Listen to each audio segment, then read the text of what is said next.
Hi guys, welcome to Chennai பசங்க. இன்னைக்கு நம்ம பேச போகிறது சஞ்சு சாம்சன் ஜடேஜா ட்ரேட் பற்றி தான்.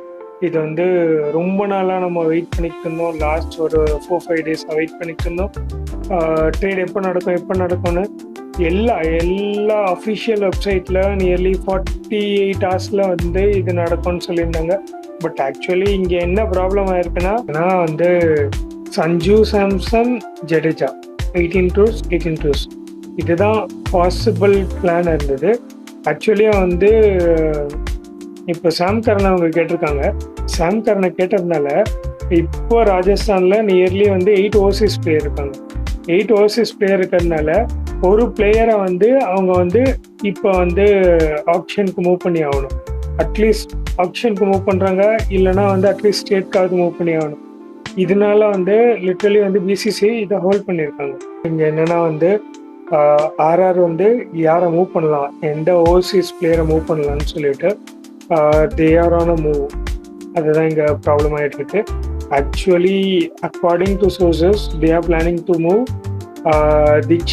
தீக்ஷனாவை ரிலீஸ் பண்ணலான்னு பிளான் பண்ணியிருக்காங்க.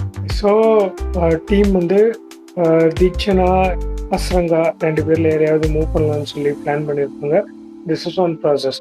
அண்ட் அனதர் திங், சாம் கரனுக்கு வந்து இங்கிலாந்து இசிபி வந்து இன்னும் என்ஓசி கொடுக்கல. So this is also on hold. So maybe by 15th evening இதுக்கு வந்து கரெக்டான சொல்யூஷன் வரும்னு சொல்லிட்டு இருக்கு.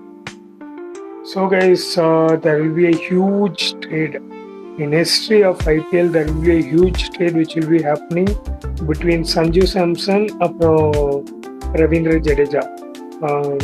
Even I am sad to say that to move என்ன சொல்றதுன்னு தெரியல. லிட்டரலி ரவீந்திர ஜடேஜா இவ்வளோ பெரிய ஐகான் 2023 வேர்ல்ட் கப் ஜெயிச்சு கொடுத்தாரு. நியர்லி நிறைய மேட்ச் வின்னிங் நாக்ஸ் நமக்காக ப்ளே பண்ணியிருக்காரு. இந்த மாதிரி ஒரு பிளேயரை கொடுக்கறது வந்து பெரிய கஷ்டம் தான். பட் வாட் டு சே, இப்போ வந்து அவரோட மேக்ஸிமம் வந்து 2 இயர்ஸ் தான், மேக்ஸிமம் 2 இயர்ஸ். பட் சஞ்சு சாம்சனுக்கு is having a huge potential that he might be the captain in future. இப்போ வந்து எல்லாருமே சொல்லிக்கிட்டு இருக்காங்க ஜடேஜாக்கு ரீப்ளேஸ்மெண்ட் அப்படி இப்படின்லாம் பேசிக்கிட்டு இருக்காங்க. ஆனால் அது கிடையாது. இங்கே ஆக்சுவலாக என்னன்னா, Sanju Samson is the replacement for Dhoni. Dhoni வந்து is nearly 45 years, is having lot of concern. நிறைய ப்ராப்ளம் இருக்கு அவருக்கு. ஆனால் வந்து அவர் எப்படி பெர்ஃபார்ம் பண்ணுவார், என்ன பண்ணுவாருன்னு நமக்கு தெரியாது. But he might be the perfect replacement for MS Dhoni. So இதெல்லாமே வந்து we have to take it. இதெல்லாமே நம்ம எடுத்துக்கணும். For sure, he will be the best person for CSK in future because CSK is planning for the future. அதுதான் இங்கே உண்மை. So thanks for வாட்சிங் this video. இந்த வீடியோ உங்களுக்கு பிடிச்சிருந்தா லைக், கமெண்ட், ஷேர், சப்ஸ்கிரைப் பண்ணுறேங்க. தேங்க்யூ. தேங்க்ஸ் ஃபார் வாட்சிங் guys. Thank you.